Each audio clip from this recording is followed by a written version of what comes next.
हाँ जी, तो क्या हाल है आपके। मैं सुमित कुमार एक बार फिर से आपका स्वागत करता हूं बहुत इंपॉर्टेंट इस वीडियो में, जिसमें हम ये डिस्कस करने वाले हैं कि एनडीए की प्रिपरेशन को बेसिक से कैसे करें।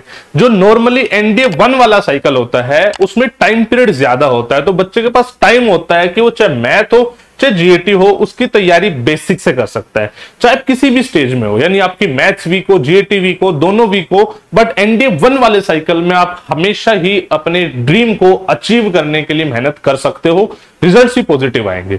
वीडियो को एंड तक देखना, पसंद आया तो यार दोस्तों के साथ शेयर जरूर करना। मैंने इसमें हर एक चीज डिस्कस करने की कोशिश करी, चाहे मैथ्स हो, इंग्लिश, साइंस, जीएस, सब कुछ मैंने डिस्कस करा है। एक एक चीज को हम यहां भी डिस्कस करेंगे। सारा कॉन्सेप्ट मैंने उठाया है जो हमारे ऑफलाइन बैचेस चलते हैं ना, जैसे हम एक फाउंडेशन बैच लॉन्च करा हमने, लक्ष्य बैच, राइट। उसमें जो हम स्ट्रेटेजी फॉलो करेंगे ना, वही मैं यहां पे बताना चाह रहा हूं। चाहो तो आप हमारे साथ आके ये चीजें फॉलो कर सकते हो, चाहे आप कहीं और से कर सकते हो, घर से कर सकते हो, बट बेसिक से तैयारी करने का तरीका यही है। मैं सबसे पहले बच्चे मैथमेटिक्स की बात करता हूं।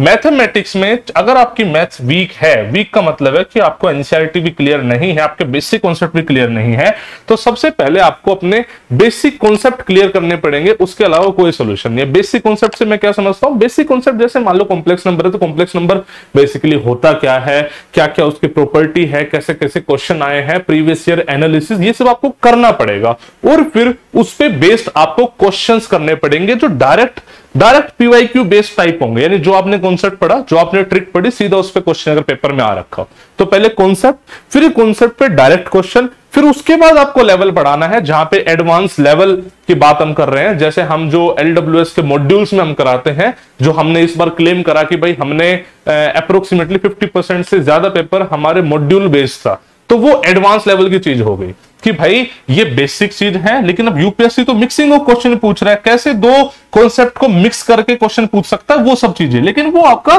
थर्ड स्टेज है। पहली स्टेज बेसिक कॉन्सेप्ट, दूसरी स्टेज डायरेक्ट आप बेसिकली जो क्वेश्चन है, पीवाईक्यू बेस्ड क्वेश्चन है, उस पर आप करो। क्लियर होगी बात? मेरे हिसाब से ये चीज तो क्लियर होगी। नेक्स्ट करते हैं, अब आते हैं हम इंग्लिश पे। इंग्लिश में दो पार्ट में डिवाइड है, वोकैब एंड इंग्लिश ग्रामर। बच्चे इस बात को ध्यान से समझने की कोशिश करो। यूपीएससी का टारगेट यह है कि आप रट्टू तोता ना बनो, आप बेसिक कॉन्सेप्ट को समझो, आप वोकैब के बेसिक वर्ड्स को समझो, इडियम फ्रेजेस के भरोसे ना चलो आप। ये अब यूपीएससी चाह रहा है यार, देखो अब जो भी बात है, राइट। तो वोकैब प्लस में कॉन्सेप्चुअल ग्रामर, रटे रटाए रूल का अब सिस्टम रहा ही नहीं है।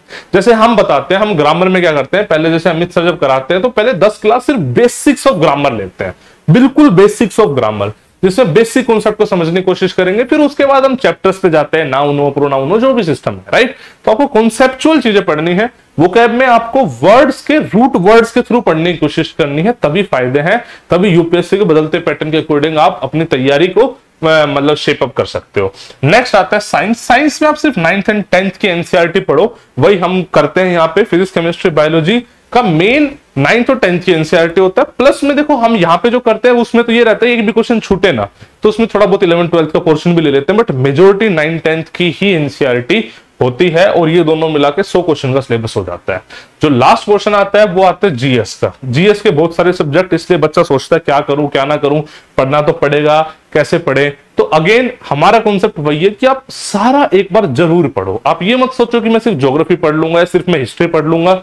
यूपीएससी अगर मुश्किल क्वेश्चन पूछने पे आए ना, जो सब्जेक्ट आपने सबसे अच्छा प्रिपेयर कर रखा होगा ना, आप क्या, आपके टीचर्स भी उसको सोल्व नहीं कर पाएंगे अगर यूपीएससी उससे मुश्किल क्वेश्चन पूछने पे आ जाए तो आपको इसलिए सारा का सारा पढ़ना है। कैसा पढ़ना है वो मैंने बता दिया है। Economics, polity, world history, basic current affair पिछले 6 महीने के, ज्योग्राफी सबसे ज्यादा क्वेश्चन पूछता है, हिस्ट्री एनसीईआरटी बेस्ड पूछता है। इन्हीं सब चीजों को हम यहाँ पे अपने ऑफलाइन सेंटर में भी एग्जीक्यूट कराते हैं, डिसिप्लिन माहौल में एग्जीक्यूट कराते हैं अपने लक्ष्य बैच में। आप उससे जुड़ सकते हो, मेहनत करने के लिए राजी हो तो आप खुद से कर सकते हो, कहीं और से कर सकते हो, फर्क नहीं पड़ रहा, बट बेसिक थीम ये होनी चाहिए। आई होप मैं आपकी कॉन्सेप्ट्स को क्लियर कर पाया। उम्मीद करता हूं कि आपको इससे बहुत हेल्प मिलेगी। वीडियो पसंद आए तो प्लीज चैनल को लाइक, शेयर, सब्सक्राइब जरूर कीजिएगा। जय हिंद, जय भारत।